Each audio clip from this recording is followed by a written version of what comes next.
இந்த அமைப்புக்கும் எங்களுடைய பெயர்களுக்கும் களங்கத்தை ஏற்படுத்திய சில கயவர்களை கட்டுப்படுத்தும் விதமாக சில கட்டுப்பாடுகளையும் சில நடவடிக்கையும் இந்த தமிழ்நாடு முஸ்லிம் முன்னேற்ற கழகம் சார்பாகவும் மனிதநேய மக்கள் கட்சியின் சார்பாகவும் ஏற்படுத்தப்பட்டுள்ளது. இது முழு நோக்கமாக அவர்களுடைய நோக்கம் இந்த அமைப்பையும் இந்த நிர்வாகத்தையும் கட்டுக்குள் கொண்டு வருமேயானால் அதுக்காக வேண்டிய முயற்சி செய்திருந்தால் அவர்கள் தவறளித்திருக்கிறார்கள். எங்களுடைய பணி இன்னும் வீரியமாக செயல்படும்.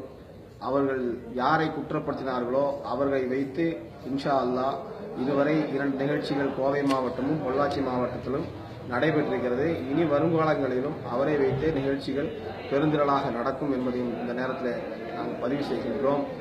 இதை போன்று கயவர்கள் கூட்டம் தமிழ்நாடு முஸ்லிம் முன்னேற்ற கழகத்தினுடைய பெயரையோ அல்ல மனிதநேய மக்கள் கட்சியினுடைய பெயர்களையோ உபயோகித்தால் வருங்காலங்களில் தக்க நடவடிக்கை எடுக்கப்படும் என்பதை இந்த நேரத்தில் நான் பதிவு செய்கின்றேன். அஸ்ஸலாமு அலைக்கும். தமிழ்நாடு முஸ்லிம் முன்னேற்ற கழகம் கோவை வடக்கு மாவட்டத்தினுடைய செயலாளர். என்னுடைய பெயர் என் இப்ராஹிம். இதுக்காக நான் என் இப்ராஹிம் அனுப்பி சொல்கிறேன்னா, அந்த டூப்ளிகேட் லெட்டர் பேட் நாங்கள் அதை அப்படித்தான் பார்க்குறோம். அந்த டூப்ளிகேட் லெட்டர் பேடில் என்னுடைய இன்சியல் எம் அப்படின்னு போட்டிருக்கிறாங்க. அதாவது என்னுடைய இன்சியல் எம் அப்படின்னு போட்டிருக்காங்க. என்னுடைய அப்பா பேர் நவாப்ஜா. அந்த அடிப்படையில் என்னு தான் என்னோட இன்சியல். அதுபோக என்னோட சைன் அந்த சைன் கிடையாது. நம்ம மாமக துணை செயலாளர், நம்ம மாமக செயலாளர் அவர் ஷாவுல் அமீர் அவரோட சைனும் அது கிடையாது. முழுக்க இது ஒரு அமானித மோசடி செஞ்சிருக்கிறாங்க. அமானித மோசடி திருடி இந்த அமைப்போட பெயர்களை கெடுக்கணுன்ற ஒரே நோக்கத்தோட மட்டும்தான் அதை செஞ்சிருக்கிறாங்க.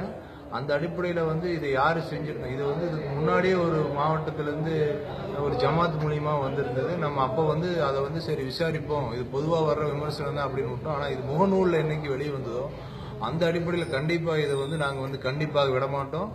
இதுக்கு யார் இதை செய்தார்களோ அவர்கள் கண்டிப்பாக சட்டப்படியாக நடவடிக்கை எடுப்பார்கள்.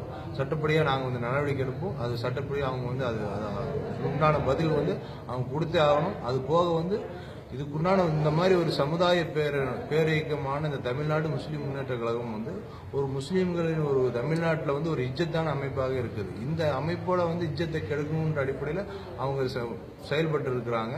அதுக்காக வல்ல இறைவனிடத்தில் அனைவரும் பிரார்த்தனை செய்யுமாறும், இந்த அமைப்போட இந்த பெயரை கெடுக்கிறதுக்கு இந்த நபர்